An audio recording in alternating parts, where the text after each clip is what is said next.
빨간 구두. 옛날에 몸이 자그마하고 예쁘지만 너무 가난해 여름 내내 맨발로 다녀야 하는 소녀가 살았다. 겨울이면 소녀는 커다란 나막신을 신고 다녀야 했기 때문에 발목이 나막신에 쓸려 빨갛게 되었다. 끔찍한 일이었다. 마을 한가운데 구두장이 노파가 살았다.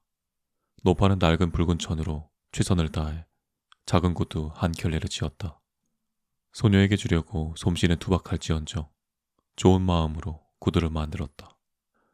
어린 소녀의 이름은 카렌이었다. 어머니를 무덤에 묻는 날 카렌은 빨간 구두를 받았고 처음으로 그 신을 신었다. 장례식에 어울리는 구두는 아니었지만 카렌이 가진 것은 그것뿐이라. 맨발에 그 구두를 신고서 지푸라기로 만든 허술한 관 뒤를 따라 걸었다. 바로 그때 오래된 호화로운 마차가 지나갔고 그 안에는 위험 있어 보이는 노파가 앉아 있었다. 노파는 소녀를 보고 불쌍히 여겼다. 그래서 목사에게 말했다.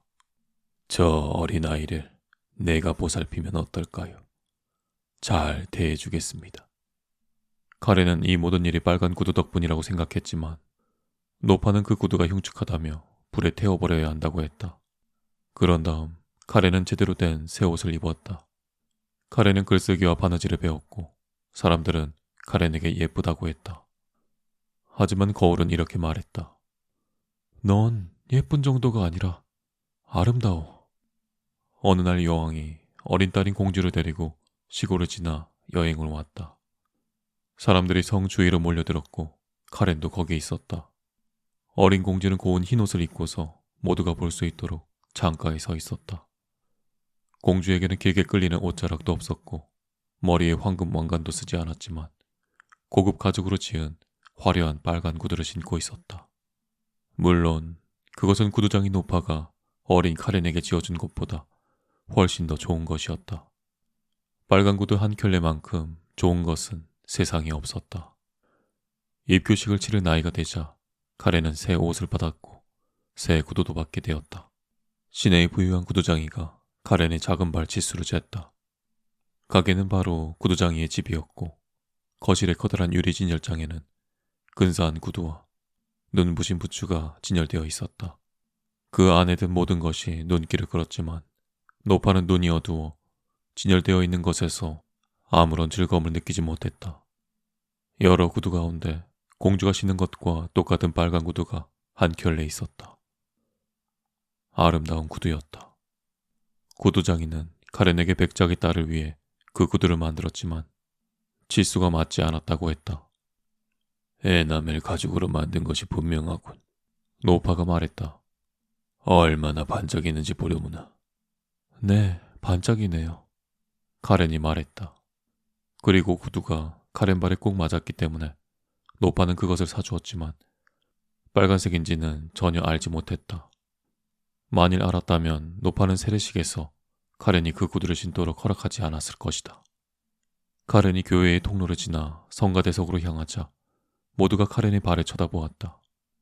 예배당에 걸려있는 빳빳한 옷깃에 길고 검은 옷을 입은 목사와 그 아내들의 조상화조차도 카렌의 빨간 구두에서 눈을 떼지 못했다. 목사가 카렌의 머리에 손을 얹고 세례를 하고 하나님과 서약을 하고 카렌에게 이제 선한 기독교인이 되어야 한다고 말할 때도 카렌 머릿속에는 온통 빨간 구두 생각뿐이었다. 오르간이 장중한 음악을 연주했고 아이들은 어여쁘게 노래했으며 늙은 성가대 지휘자도 함께 노래했지만 여전히 카렌의 머릿속은 빨간 구두 생각뿐이었다. 오후가 되자 노파는 교구의 모든 사람들로부터 빨간 구두 이야기를 들었다. 그녀는 카렌에게 교회에 빨간 구두를 신고 가는 것은 끔찍한 짓이며 조금도 올바르지 못한 일이라고 했다. 그날부터 카렌은 교회에 갈 때마다 설령 낡은 것밖에 없다 해도 검은 구두를 신어야 했다. 그 다음 일요일 카렌은 성찬식에 참석해야 했다. 카렌은 검은 구두와 빨간 구두를 번갈아 쳐다보았다. 카렌은 다시 빨간 구두에 눈길을 보냈고 결국 그것을 신었다. 햇볕이 화창한 날이었다. 카렌과 노파는 흙먼지 날리는 옥수수 밭을 가로지르는 길로 갔다. 교회 문 앞에서 그들은 목발에 몸을 의지한 늙은 병사를 만났다. 그에게는 하얗다기보다는 붉은 기가 도는 길고 괴상한 수염이 나 있었다. 사실 붉은색이었다. 그는 고개를 숙여 인사하더니 노파에게 구두를 닦아주어도 되는지 물었다. 카렌도 작은 발을 내밀었다. 거참 아름다운 무용화라군요. 병사가 말했다. 춤출 때 구두가 꼭 붙어 있기를. 그러더니 그는 구두굽을 톡톡 두드렸다. 노파는 병사에게 동전을 주고 카렌과 함께 교회로 들어갔다. 교회에 있던 모든 이들은 카렌의 빨간 구두를 쳐다보았고 초상화들도 쳐다보았다. 그리고 제단 앞에 무릎을 꿇고 성배를 입술에 대었을 때도 카렌의 머릿속에는 빨간 구두뿐이라 그 구두가 성배 속에 떠다니는 것처럼 보였다. 카렌은 찬송가 부르기를 잊었고 주 기도문을 외는 것도 역시 잊었다. 모두가 교회에서 나가고 노파는 마차에 올랐다. 카렌이 그 뒤를 따르려고 발을 들어 올릴 때 근처에 서 있던 늙은 병사가 말했다. 저 아름다운 무용화를 좀 보게. 카렌은 어쩔 수 없이 저절로 무용 스텝을 밟을 수밖에 없었다. 일단 시작하자 카렌은 발을 멈출 수가 없었다. 마치 구두가 멋대로 움직이는 것 같았다. 카렌은 춤을 추며 교회 모퉁이를 돌아가면서도 발을 멈출 수가 없었다. 마부가 카렌을 따라가 붙잡아서 마차에 태워야 했다. 하지만 마차 안에서도 카렌의 발은 계속 춤을 추었고 친절한 노파를 몇 차례 심하게 걷어차기도 했다. 결국 그들이 구두를 벗기자 다리가 겨우 진정되었다. 집에 도착해 구두를 찬장 위에 넣어두었지만 카렌은 그것을 보러 가지 않을 수 없었다. 얼마 지나지 않아 노파는 병이 들었고 오래 살지 못할 거라고 했다. 노파에게는 간호해주고 돌봐줄 사람이 필요했다. 카렌보다 그 일에 더 적격인 사람이 누가 있겠는가. 하지만 그때 시내에서 큰 무도회가 열렸고 카렌도 초대를 받았다. 카렌은 오래 살지 못할 노파를 쳐다보았고 빨간 구두도 쳐다보았다. 보는 것은 나쁠 것이 없었으니까 카렌은 구두를 신었다. 그건 역시 나쁠 것이 없었으니까 말이다. 그리고 카렌은 무도회로 가서 춤을 추기 시작했다. 카렌이 오른쪽으로 돌면 구두는 왼쪽으로 돌았다. 카렌이 무도회장 위쪽으로 올라가며 춤추고 싶을 때면 구두는 아래쪽으로 내려오며 춤을 추었다. 구두는 계단을 내려와서 거리로 들어서더니 도시의 출입문을 통해 춤추며 나갔다. 카렌은 계속해서 춤을 추었고 어두운 숲속으로 곧장 들어가야만 했다. 나무 위에서 뭔가 밝게 빛나고 있었는데 카렌은 그것이 달일 것이라고 생각했다. 사람 얼굴을 닮았기 때문이었다. 하지만 그것은 붉은 턱수염의 늙은 병사였다. 그는 고개를 끄덕이며 이렇게 말했다. 저 아름다운 무용화를 좀 보게. 카렌은 겁에 질려 구두를 벗으려고 했지만 벗겨지지 않았다. 양말을 잡아 벗으려고 했지만 구두는 발에 붙어버렸다. 그리고 카렌은 춤을 추었다. 언덕과 골짜기를 넘어 비가 오나 해가 뜨나 밤이건 낮이건 계속해서 춤을 추어야만 했다. 그 중에서도 밤은 가장 무서운 시간이었다. 카렌은 열려있는 교회 묘지로 춤을 추며 들어갔지만 죽은 자들은 춤에 동참하지 않았다. 그들에겐 춤추는 것보다 더 중요한 일이 있었다. 카렌은 쓰디쓴 잡초, 국화가 자라는 거지의 무덤 위에 앉고 싶었지만 그녀에게는 휴식도 평화도 없었다. 춤을 추며 열린 교회 문으로 향하던 카렌은 희고 긴 옷을 입고 어깨부터 땅까지 늘어진 날개를 단 천사가 그곳을 지키고 있는 것을 보았다. 천사의 표정은 단호하고 엄숙했으며 손에는 크고 빛나는 칼을 들고 있었다. 춤을 추거라. 그가 카렌에게 말했다. 네가 차갑고 장백하게 될 때까지, 네 피부가 미라처럼 쭈글거릴 때까지 빨간 구두를 신고 춤을 춰라. 집집마다 다니면서 춤을 추어라. 교만하고 허영심 많은 아이가 사는 집마다 문을 두드려 아이들이 네 이야기를 듣고 널 두려워하게 해라. 춤을 춰라. 춤을. 자비를 베풀어 주세요. 카렌이 외쳤다. 하지만 카렌은 천사의 대답을 들을 수 없었다. 이미 구두가 카렌을 데리고 문을 지나 큰 길과 샛길로 따라갔고 카렌은 계속해서 춤을 춰야 했기 때문이다. 어느 날 아침 카렌은 눈에 익은 문 앞을 춤추며 지나가게 되었다. 안에서 찬송가 소리가 들리더니 꽃으로 덮인 관이 실려 나왔다. 카렌은 자신을 키워준 노파가 죽은 것을 알 수 있었다. 이제 카렌은 온 세상에서 혼자이며 하나님의 천사에게서 저주를 받았다. 카렌은 춤을 추고 또 추고 밤새도록 춤추어야만 했다. 구두가 찔레덤불에 지나가 카렌은 피가 나도록 다리가 긁혔다. 카렌은 황야를 가로질러 가며 춤을 추다가 작은 외딴 집을 만났다. 카렌은 이곳이 사형 집행인의 집임을 알고 있었기 때문에 손가락으로 창문을 두드리며 말했다. 이리 나와주세요. 이리 나와주세요. 전 춤을 추느라 안에 들어갈 수 없어요. 사형 집행인이 말했다. 내가 누군지 모르는 것이냐? 나는 악한 자들의 머리를 잘라낸다. 내 도끼가 조바심을 내는 것이 느껴지는구나. 제 머리는 자르지 마세요. 카렌이 외쳤다. 그러면 전 회개할 수 없어요. 하지만 어서 이 빨간 구두를 제 발에서 잘라내주세요. 카렌은 죄를 고백했고 사형 집행인은 빨간 구두를 신은 발을 잘라냈다. 그러자 구두는 춤을 추며 들판을 가로질러 가더니 발에 신겨진 채 깊은 숲으로 가버렸다. 사형 집행인은 카렌에게 의족과 목발을 만들어 주었다. 죄인들이 부르는 찬송가도 가르쳐 주었다. 카렌은 도끼를 그의 휘두른 손에 입을 맞추고는 황야를 가로질러 갔다. 저 빨간 구두 때문에 충분히 고생했어. 이제 교회로 가서 모두에게 나를 보일 때가 되었어. 카렌은 말했다. 카렌은 발을 절뚝거리며 힘껏 교회를 향해 걸어갔지만 도착해보니 그 빨간 구두가 교회 앞에서 춤을 추고 있었다. 겁에 질린 카렌은 그만 돌아섰다. 카렌은 한 주 내내 비참한 마음으로 쓰디쓴 눈물을 흘렸다. 일요일이 되자 카렌이 말했다. 이만하면 꽤 오랫동안 고생했어. 나도 교회에 앉아 머리를 꼿꼿이 들고 있는 사람들처럼 착하다고 생각해. 카렌은 자신있게 나아갔지만 교회 문 앞에 다다르자 빨간 구두가 또 그 앞에서 춤을 추고 있었다. 카렌은 겁에 질려 돌아섰고 이번에는 온 마음을 다해 죄를 뉘우쳤다. 카렌은 목사관으로 가서 거기서 봉사해도 되는지 물었다. 열심히 일하고 시키는 일은 뭐든지 하겠다고 약속했다. 품삯은 상관없다고 했다. 카렌에게 필요한 것은 단지 지낼 수 있는 곳과 선한 사람들과 함께 지낼 기회뿐이었다.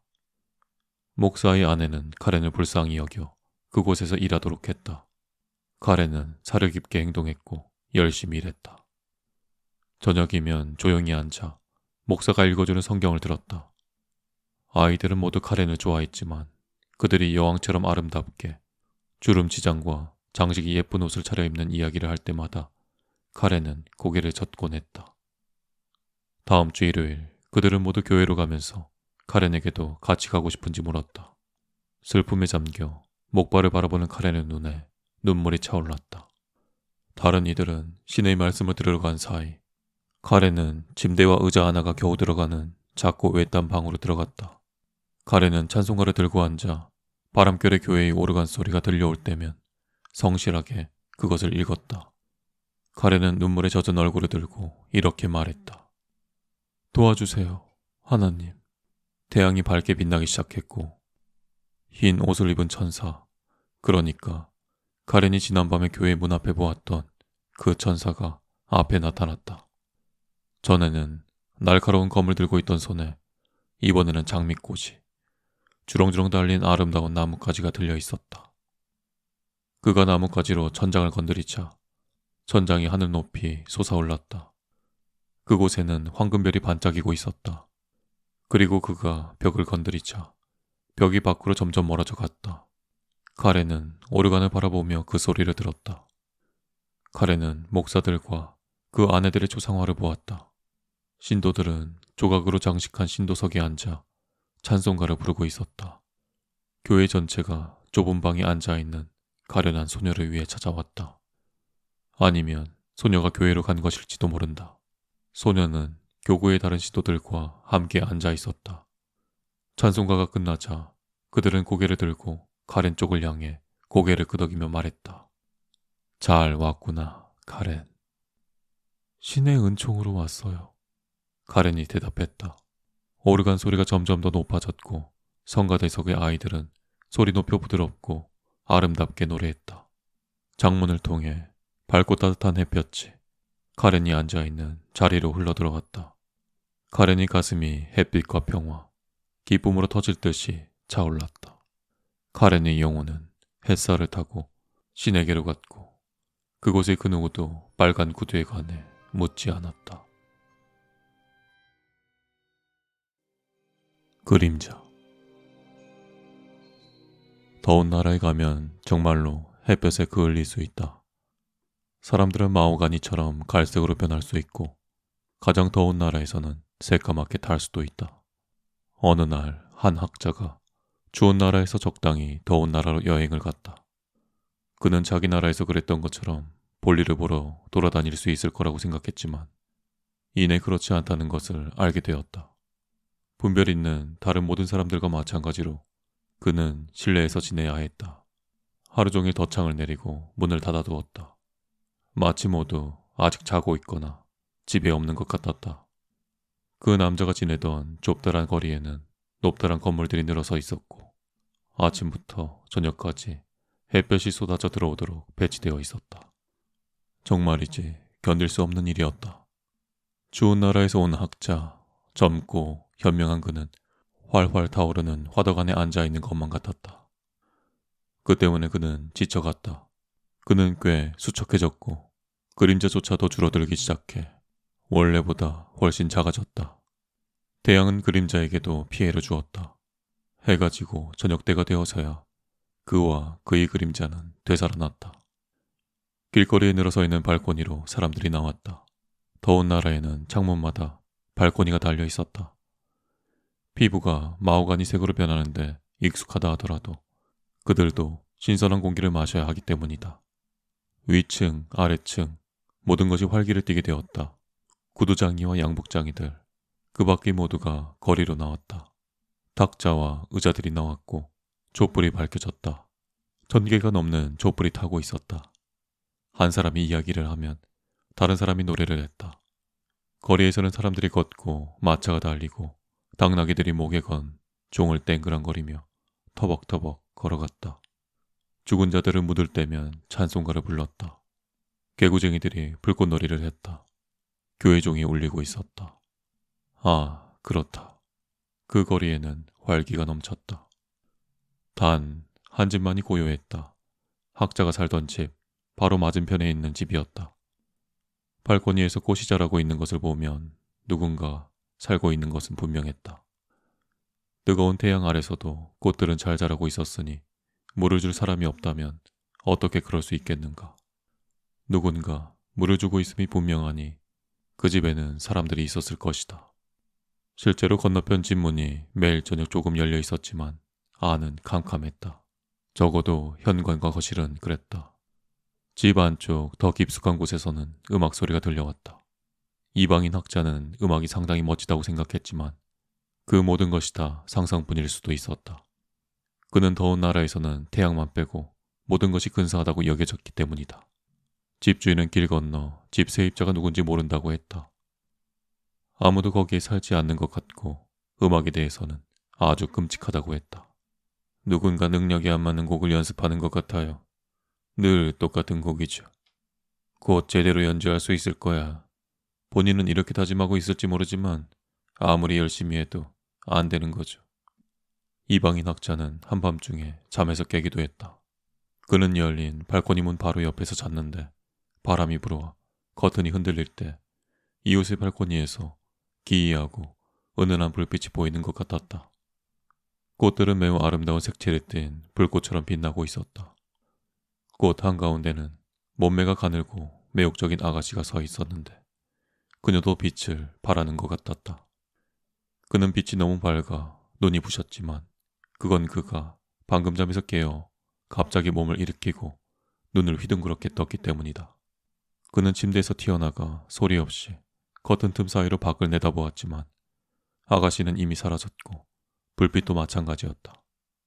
꽃들은 불꽃에 휩싸이지 않았고 평소처럼 아무렇지도 않아 보였다. 문이 조금 열려 있었는데 안에서는 너무나 아름답고 마음을 위로하는 것 같아 달콤한 생각에 빠져들게 만드는 음악 소리가 들려왔다. 하지만 거기 누가 살고 있는 것일까? 진짜 입구는 어디일까? 1층 전체가 상점이었으므로 사람들이 계속 그리로 드나들 수는 없었다. 어느 날 저녁, 이방인은 발코니에 나가 앉아 있었다. 등 뒤의 방 안에는 촛불이 하나 밝혀져 있었고, 그러므로 당연히 그의 그림자가 길 건너편 벽에 나타났다. 그렇다. 그림자는 발코니에 꽂혀 있는 그 자리에 나타났던 것이다. 그리고 이방인이 움직일 때마다 그림자도 그림자답게 함께 움직였다. 저기 서는 건 내 그림자뿐인 것 같군. 학자는 혼자 생각했다. 꽃들 사이에 있으니 그림자가 제 집에 온 것 같잖아. 문이 활짝 열려 있군. 내 그림자가 영리해서 안으로 들어가서 주위를 둘러본 다음 무엇을 보았는지 돌아와서 말해줄 수 있으면 좋겠네. 그렇군. 그러면 정말 도움이 될 텐데. 그는 농담처럼 말했다. 부디 안으로 들어가 보게. 그러지 않겠나? 그는 그림자를 향해 고개를 끄덕였고 그림자도 마주 끄덕였다. 이제 어서 가보라고. 하지만 길은 잃지 말고. 이방인이 일어나자 맞은편 발코니에 그림자도 따라 일어났다. 이방인이 돌아서자 그림자도 돌아섰다. 누군가 지켜보고 있었더라면 이방인이 자기 방으로 돌아가 커튼을 치는 순간 그림자가 반쯤 열린 발코니 문을 통해 건너편 집 안으로 들어가는 모습을 보았을 것이다. 이튿날 아침 학자는 커피를 마시고 신문을 읽기 위해 밖으로 나갔다. 이게 뭐지? 그는 햇볕 속으로 나서며 말했다. 내 그림자가 사라졌군. 정말로 어젯밤에 나가서 돌아오지 않은 거야? 정말 짜증나는 일이군. 그의 마음을 가장 괴롭히는 것은 그림자를 잃어버린 것보다 그림자가 없는 사람에 관한 이야기가 이미 있다는 사실이었다. 그의 고향 추운 나라에선 누구나 그 이야기를 알고 있었다. 고국에 돌아가 자신의 이야기를 하면 사람들은 그에게 다른 사람을 모방하는 건 그만두라고 할 것이 분명했다. 그래서 그는 그 일에 관해 아예 아무 말도 않기로 결심했고 그건 확실히 분별 있는 행동이었다. 그날 저녁 그는 다시 발코니로 나갔다. 그는 그림자는 주인을 가림막으로 삼기를 좋아한다는 사실을 알고 있었으므로 등 뒤에 촛불을 하나 켜보았지만 그림자를 돌아오게 만들지는 못했다. 그는 몸을 작게 구부려 보기도 하고 크게 늘려보기도 했지만 그림자는 없었다. 그림자는 나타나지 않았다. 에헴, 에헴. 그는 반복했지만 소용없었다. 이 모든 일이 매우 짜증스러웠으나 더운 나라에서는 모든 것이 상당히 빨리 자라므로 일주일 정도 지나자 그는 햇볕에 나갈 때마다 발치에 새로운 그림자가 자라기 시작한 것을 알아차리고는 매우 흡족했다.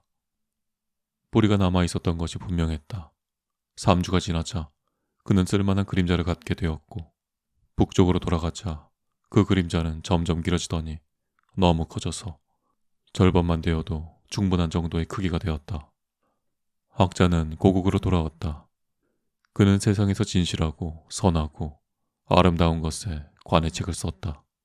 하루하루가 지나 몇 년이 되었고 여러 해가 흘러갔다. 그러던 어느 날 저녁 그가 거실에 앉아 있는데 문을 두드리는 작은 소리가 들렸다. 들어오십시오. 그가 말했지만 아무도 들어오지 않았다. 그가 문을 열자 눈앞에 한 남자가 서 있었는데 어찌나 유난히 말랐던지 섬뜩한 느낌을 주었다.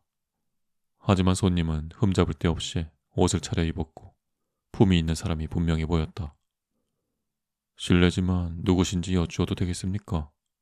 학자가 물었다. 품이 있는 손님이 말했다. 살이 좀 붓고 옷을 입으니 절 알아보지 못하시는 것 같군요. 제가 이렇게 훌륭한 모습으로 나타날지 전혀 예상하지 못하셨을 겁니다. 제가 예전에 당신의 그림자라는 것을 모르시겠습니까? 제가 다시 나타나리라고는 생각지도 못하셨겠죠. 마지막으로 배웠던 후로 모든 일이 대단히 잘 되었습니다. 전 여러모로 부유해졌고 자유를 사야 한다면 그럴 돈도 있습니다. 그 말과 함께 그림자는 시계에 걸려있는 값진 인장들을 흔들더니 목에 건 굵직한 금목걸이를 쓰다듬기 시작했다. 다이아몬드 반지들을 잔뜩 낀 그의 손이 빛나는 것 같았다. 그 보석들은 모두 진품이었다. 이게 다 무슨 말이오? 학자가 말했다. 날마다 겪는 일은 분명 아니죠. 하지만 당신도 평범한 사람은 아니고 아시다시피 전 어린 시절부터 당신의 발자국을 따라다녔어요. 당신이 제가 혼자 세상으로 나갈 만큼 성숙했다고 생각했기 때문에 전 제 갈 길을 갔습니다. 그리고 지금 대단히 멋지게 살고 있지만 당신이 죽기 전에 마지막으로 만나고 싶다는 이상한 충동이 휩싸였어요. 당신은 죽을 것 아닙니까? 우리는 모두 고향을 사랑하니 이곳으로 늘 돌아오고 싶었어요. 당신에게 새 그림자가 생긴 것도 알고 있습니다. 제가 당신에게 혹은 그것에게 갚아야 할 것이라도 있습니까? 그렇다면 알려주시기 바랍니다. 정말 자네인가? 학자가 물었다. 이건 대단히 비상한 일인걸? 그림자가 인간이 되어 돌아올 수 있으리라고는 상상도 하지 못했어. 제가 갚을 것이 있는지만 알려주세요. 그림자가 말했다. 누구에게든 빚지고 싶지는 않으니. 어떻게 그런 말을 할 수 있나? 학자가 말했다. 빚이라니 무슨 소리야?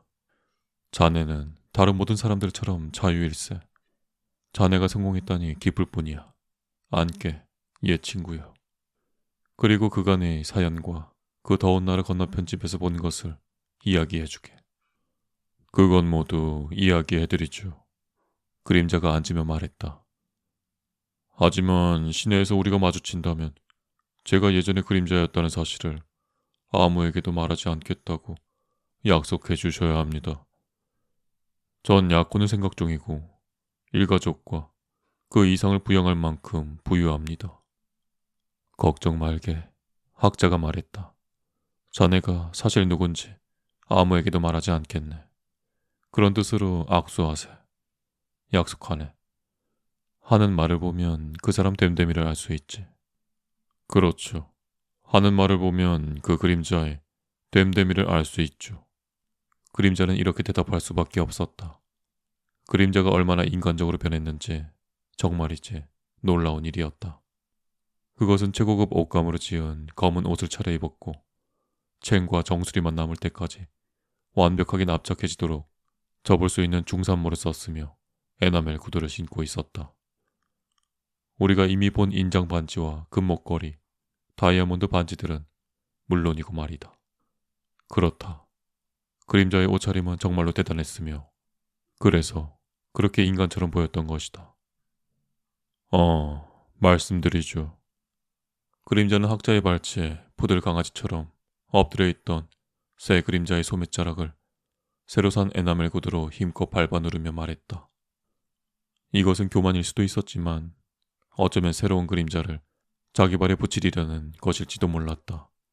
바닥의 그림자는 움직이지도 소리를 내지도 않았다. 자유를 얻어 언젠가는 자신도 인간이 될 방법을 배우려고 귀 기울여 듣고 있는 것이 분명했다. 길 건너에 누가 살고 있었는지 아십니까? 그림자가 말했다. 그녀는 모든 피조물 가운데 가장 아름다운 시였습니다. 거기서 3주 동안 지냈는데 글로 쓰여진 모든 것을 3,000년 동안 읽은 것이나 다름없었어요. 그게 바로 제가 할 이야기고 그건 사실입니다. 전 모든 것을 보았고 모든 것을 알고 있습니다. 시? 학자가 외쳤다. 아, 그렇소. 그렇고 말고. 그녀는 종종 대도시에 머무르지. 나도 그녀를 보았지만 단 한 번, 아주 짧은 순간이었고 잠이 덜 깬 상태였지. 그녀는 별처럼 밝은 빛을 내며 발코니에 서 있었어. 이야기를 좀 더 해주게. 더 해줘. 자네는 발코니에 올라갔지. 문으로 들어가서. 그런 다음에. 그런 다음 대기실에 서 있었어요. 그림자가 말했다. 당신은 길 건너에서 그 방을 빤히 쳐다보곤 했죠. 거기엔 촛불도 없었고 그 방은 일종의 황혼 상태였습니다. 하지만 밝게 불을 밝힌 복도와 방들이 늘어서 있었고 그곳의 문도 줄줄이 열려져 있었어요. 아가씨가 있던 방까지 들어갔더라면 그 환한 불빛에 전 죽었을 것입니다. 전 냉정하게 시간을 갖고 기다렸어요. 당신도 그런 상황이라면 그렇게 하셨겠죠. 그래서 무엇을 보았나? 학자가 물었다. 모든 것을 보았습니다. 모두 말씀드리죠. 하지만 거만하게 굴려고 이런 말씀을 드리는 건 아닙니다만 사회적 지위나 상당한 재산을 거론하지 않더라도 제가 상당한 재능을 지닌 자유로운 인간임을 고려하신다면 제게 좀 더 격식 있는 말투를 써주시는 것이 분별 있는 행동이라고 생각됩니다. 예의를 지켜주시면 감사하겠습니다. 죄송합니다, 선생님. 학자가 말했다. 그저 바꾸기 쉽지 않은 습관 때문이었습니다. 당신 말이 옳으니 지금부터 주의하도록 하겠습니다. 그럼 이제 본 것을 전부 이야기해 주세요. 모두라고요. 그림자가 말했다. 그렇다면 제가 모든 것을 보았고 모든 것을 안다는 사실을 깨달으셨군요. 맨 안쪽으로 들어가 보니 어땠습니까? 학자가 물었다. 푸른 숲과 같았습니까? 신정과 같았습니까? 높은 산에 올라가서 바라보는 별이 반짝이는 하늘과 같았습니까? 모든 것이 있더군요. 그림자가 말했다. 아시다시피 안까지 다 들어가지는 못했습니다. 황혼의 대기실에 있었지만 거긴 완벽한 곳이었어요. 모든 것을 보았고 모든 것을 알고 있습니다. 시의 궁정이 대기실에 가보았습니다. 그런데 무엇을 본 겁니까? 고대의 신들이 복도를 행진하던가요? 과거의 영웅들이 싸우고 있던가요? 귀여운 아이들이 거기서 놀면서 꿈에 관해 이야기를 하던가요? 말씀드리죠. 전 거기 있었고 거기 있는 모든 것을 보았다는 것을 알아두셔야 합니다. 당신이 거기 왔더라도 그 광경을 보고 달라질 일은 없었겠지만 저는 그것을 보고 사람이 되었습니다. 저희 가장 깊은 곳에 자리 잡고 있는 본성을 이해하는 법, 제가 타고나는 것, 저와 시의 관계를 알게 되었습니다. 그렇습니다. 당신과 같이 살던 시절에는 그런 문제들을 전혀 생각한 적이 없었어요. 하지만 제가 동틀 때와 해질녘에는 얼마나 놀라울 정도로 커지는지 기억하시죠? 그리고 달빛은 절 당신보다 더 잘 보이게 해주었죠. 당시에는 제 자신을 이해하지 못했지만 그 대기실에서 저는 제 진정한 본질을 알게 되었습니다. 전 사람이 되어서 완전히 변해 돌아왔습니다. 하지만 당신은 더운 나라를 떠나셨습니다. 사람이 된 저는 제 꼴이 부끄러웠습니다. 구두와 옷까지 사람을 알아볼 수 있게 해주는 온갖 치장이 필요했습니다. 저는 행방을 감췄어요. 사실 이런 말씀을 드리는 건 당신이 제게 쓰지 않을 것을 알기 때문입니다. 케이크를 파는 여인이 집에 살았습니다. 그 여인은 자신이 감춰주고 있는 것의 정체를 몰랐습니다. 전 저녁 때가 될 때까지는 밖에 다니지 않았고 달빛 아래 거리를 내달리며 벽에 기다란 제 모습을 드리웠습니다. 그러면 정말로 기분이 좋았습니다. 거리를 이리저리 내달리며 높다란 창문 속을 거실과 다락방을 훔쳐보았습니다. 누구도 볼 수 없고 보아서도 안 되는 것을 보았습니다. 진실을 말하자면 참 지저분한 세상이에요. 다들 인간이 되는 것을 그렇게 대단하다고 생각하는 점만 빼면 전 인간이 되고 싶지도 않았습니다. 남녀 사이, 부모와 완벽하게 사랑스러운 아이들 사이에서조차 생각도 할 수 없는 일들이 벌어지는 것을 보았습니다. 그림자는 이야기를 계속했다. 아무도 모르지만 모두가 알고 싶어할 일들, 옆집의 수치스러운 일들도 보았습니다. 제가 만약 신문 기사를 썼다면 모두가 읽었을 겁니다. 대신 저는 직접 관련된 사람들에게만 편지를 썼고 제가 가는 곳마다 큰 소동이 벌어졌습니다. 그들은 저를 두려워했지만 또 저를 끔찍히 좋아하기도 했습니다. 교수들은 절 교수로 뽑았고 양복장이들은 제게 새 옷을 지어주었습니다. 사실 제 옷장은 완벽했습니다. 조폐국장은 저를 위해 새 동전을 찍어주었고 여자들은 제게 아주 잘생겼다고 했어요. 그래서 전 지금의 제가 된 겁니다. 이제 작별 인사를 드려야 되겠습니다. 이게 제 명함이에요. 전 이 거리의 볕드는 쪽에 삽니다. 비가 오는 날이면 늘 집에 있죠. 그러더니 그는 떠났다. 몇 년이 흘러 그림자가 다시 찾아왔다. 어떻게 지내십니까? 그가 물었다. 별로 잘 지내진 못합니다. 학자가 말했다. 아직도 진, 선, 미에 대해 글을 쓰고 있지만 아무도 그런 것에 대해 듣고 싶어 하지 않습니다. 꼭 나 자신이 무시당한 듯하여 완전히 절망이에요. 전 그렇지 않습니다. 그림자가 말했다. 전 요즘 체중이 느는 참인데 다들 그렇게 되도록 노력해야 해요. 당신은 세상사를 이해하지 못하고 그래서 건강이 나쁜 겁니다. 당신은 정말 떠나야 합니다. 저는 올여름에 여행을 갈 겁니다. 함께 가시겠습니까? 여행 친구가 있으면 즐거울 거예요. 제 그림자로 따라오시겠습니까?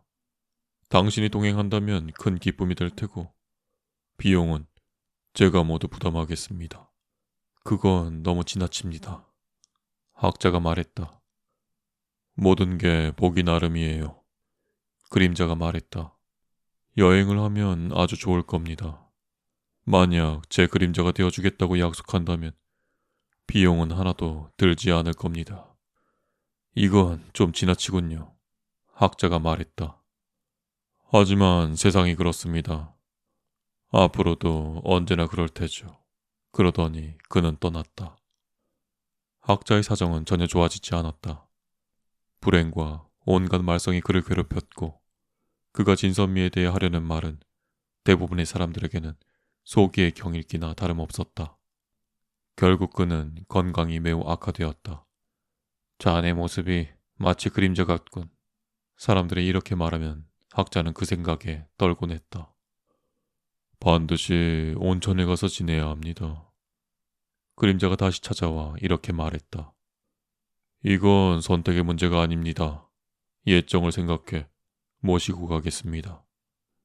여행 경비를 내드릴 테니 당신은 여행기를 쓰며 내내 최선을 다해 저를 즐겁게 해주면 됩니다. 저도 온천에 좀 가봐야 합니다. 고수염이 제대로 자라지 않아서 말이죠. 일단 시험 삼아 해보는 거예요. 덕수염이 없으면 세상 살기가 영 그래서요. 갑시다. 분별력을 가지고 제 제안을 받아들이세요. 마치 친구처럼 함께 여행합시다. 그리고 그들은 떠났다. 그림자는 이제 주인이었고 주인은 그림자였다. 그들은 함께 차를 탔고 말을 몰았으며 함께 걸었다. 하늘에 뜬 태양의 위치에 따라 앞에 서기도 뒤에 서기도 나란히 가기도 했다. 그림자는 늘 앞장서려고 했으며 학자는 마음이 상냥하고 지극히 마음씨 곱고 점잖은 사람이었기 때문에 그 일에 대해 별로 생각하지 않았다. 어느 날 그는 그림자에게 말했다. 이제 여행 친구가 되었고 어린 시절부터 함께 지내왔으니 서로 이름을 부르면 어떨까요? 그러면 훨씬 더 편할 텐데. 설득력 있는 말이군. 이제 진정한 주인인 그림자가 말했다. 매우 솔직하고 적절한 말이니 나도 똑같이 솔직하고 적절하게 말하겠네. 학자로서 자네는 인간의 본성이 얼마나 기이한지 아주 잘 알고 있겠지.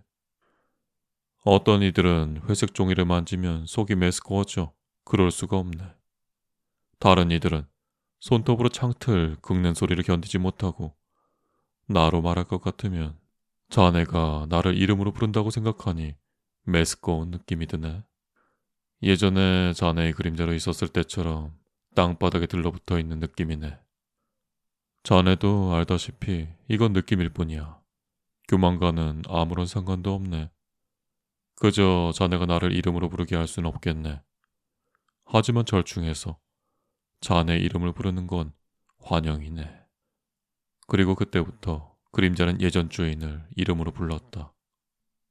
이건 정말이지 도가 지나친 일이야. 학자가 생각했다. 이제 나는 그를 성으로 부르고 그는 나를 이름으로 부르고 있어. 하지만 그는 그 상황을 참아야 했다. 그들은 결국 온천에 도착했고 거기에는 외국에서 온 사람들이 많았는데 그중 아름다운 공주가 있었다. 공주는 너무 잘 볼 수 있는 병을 앓고 있었고 그것은 매우 힘든 일이었다. 공주는 새로운 사람이 다른 이들과는 매우 다른 종류의 사람임을 알아보았다. 턱수염을 기르기 위해 여기서 지낸다고 하더군.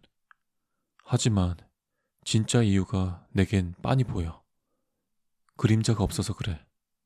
일단 호기심이 발동하자 공주는 산책을 나가 그 새로운 사람에게 말을 걸었다. 왕의 딸로서 공주는 곧장 핵심을 말할 수 있었고 그래서 이렇게 말했다. 당신의 문제는 그림자가 없다는 것이군요. 공주 마마께서 상당히 좋아지신 것이 틀림없군요. 그림자가 대답했다.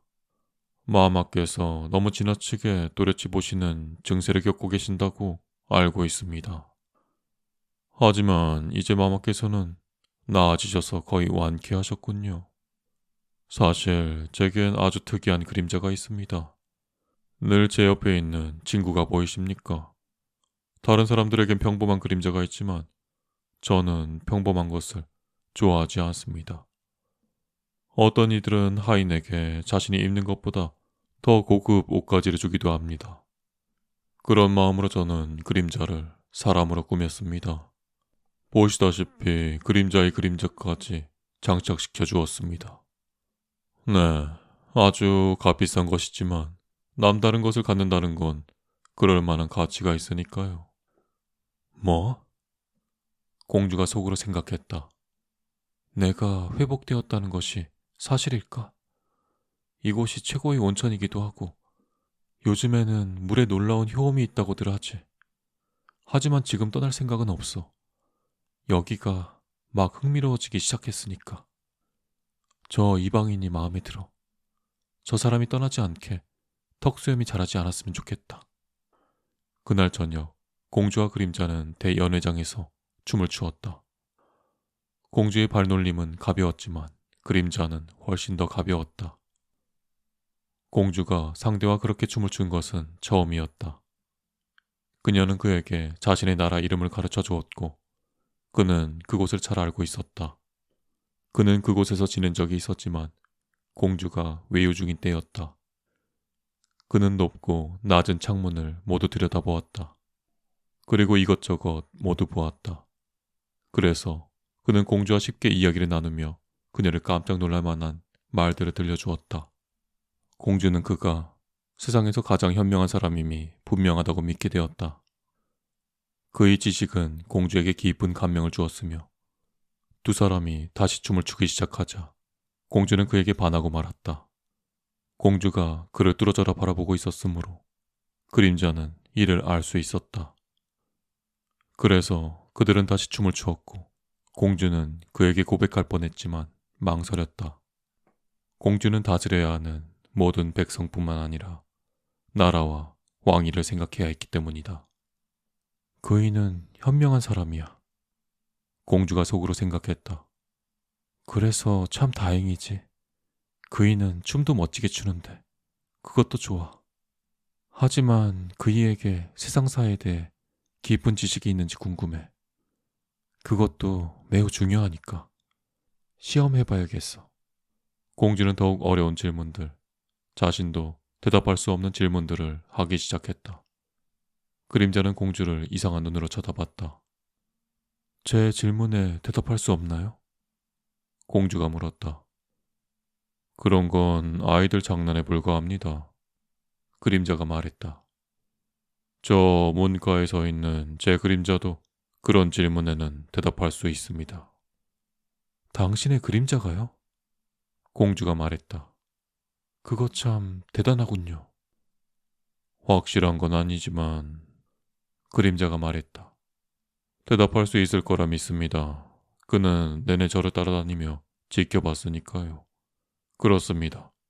그럴 거라 생각합니다. 하지만 공주마마께서 허락하신다면 그는 인간으로 여겨지는 것을 너무나 자랑스러워하기 때문에 마마께서 기분을 맞춰주시면 좋겠습니다. 그건 괜찮아요. 공주가 대답했다. 그래서 공주는 문 옆에 서 있던 학자에게 다가갔다. 공주는 태양과 달, 사람들이 겉으로 좋아하는 것과 속으로 좋아하는 것에 대해 이야기를 나누었다. 학자는 공주의 질문에 현명하게 잘 대답했다. 저렇게 현명한 그림자를 갖고 있다니 대단한 사람임에 틀림없어. 공주가 생각했다. 저희와 결혼한다면 나의 백성과 왕국에 얼마나 큰 축복이 될까. 꼭 그렇게 해야겠어. 공주와 그림자는 곧 서로의 감정을 알게 되었지만 공주가 왕국으로 돌아갈 때까지 이 사실을 아무도 알아서는 안 되었다. 아무도 내 그림자조차 안 돼. 그림자가 말했다. 그가 그렇게 말한 데는 이유가 있었다. 그들은 결국 공주가 고국에서 통치하는 지역에 도착했다. 잘 듣게 내 친구. 그림자가 학자에게 말했다. 이제 나는 누구보다 행복하고 강해졌으니 자네에게 특별한 일을 해주고 싶네. 자네는 나와 함께 성에 살면서 왕실 마차를 타고 다니고 1년에 10만을 벌 수 있네. 하지만 그 대가로 모두가 자네를 그림자라 부르게 해야 하고 자네가 한때는 인간이었다고 주장할 수 없네. 1년에 한 번 내가 햇볕이 드는 발코니에 앉아 있으면 그림자처럼 내 발치에 누워 있어야 하네. 왕의 딸과 결혼할 계획인데 결혼식은 오늘 밤에 거행될 걸세. 안 됩니다. 그건 너무 지나친 일이에요. 학자가 말했다. 거절하겠습니다. 그럴 수는 없어요. 그렇다면 국가 전체와 공주를 배신하는 일이 될 겁니다. 모두에게 그간의 사연을 알리겠습니다. 나는 인간이고 당신은 인간처럼 차려입은 그림자뿐이라고 말입니다. 아무도 자네 말을 믿지 않을 거야. 그림자가 말했다. 분별력을 갖게. 그렇지 않으면 호위병을 부를 테니. 당장 공주를 만나겠습니다. 학자가 말했다. 하지만 자네보다 내가 빠를걸. 그림자가 말했다. 그리고 자네는 투옥될 것이네. 호위병들은 공주의 결혼 상대가 하는 말에 따르기로 했으므로 학자는 투옥되고 말았다. 떨고 있군요. 그림자가 방에 들어오자 공주가 말했다. 무슨 일이 있었나요? 우리가 결혼하는 날에 병이 나면 안 돼요. 상상할 수 있는 가장 끔찍한 일을 방금 겪었어. 그림자가 말했다. 들어보시오. 그 알량한 그림자의 뇌가 한계에 다다른 모양이요. 하지만 상상해보시오. 내 그림자가 미쳤어. 자기가 인간이고 그리고 내가 자기 그림자라는 거요. 무서운 일이군요. 공주가 말했다. 가둬놓으셨죠? 그렇죠? 아, 물론이요. 하지만 회복이 될지 모르겠어. 가엾은 그림자 같으니. 공주가 말했다. 몹시 불행하네요. 그의 얼마 안 남은 생명을 끝내주는 게 좋겠어요. 생각해보면 빠른 시일 내에 그를 없애버리는 것 말고는 달리 방법이 없네요. 참 고통스럽소. 그림자가 말했다. 참 충성스러운 하인이었는데. 그러더니 그림자는 한숨처럼 들리는 소리를 냈다. 당신은 참 고귀한 성품을 가지셨네요. 공주가 말했다. 그날 저녁 도시 전체가 불을 환히 밝혔다. 포성이 울렸고 군인들은 사열했다. 공주와 그림자는 발코니에 나가 모두의 앞에 섰고 그들은 또 한 차례 환호를 받았다. 학자는 그런 소리를 듣지 못했다. 그 무렵에는 이미 생명을 빼앗겼기 때문이다.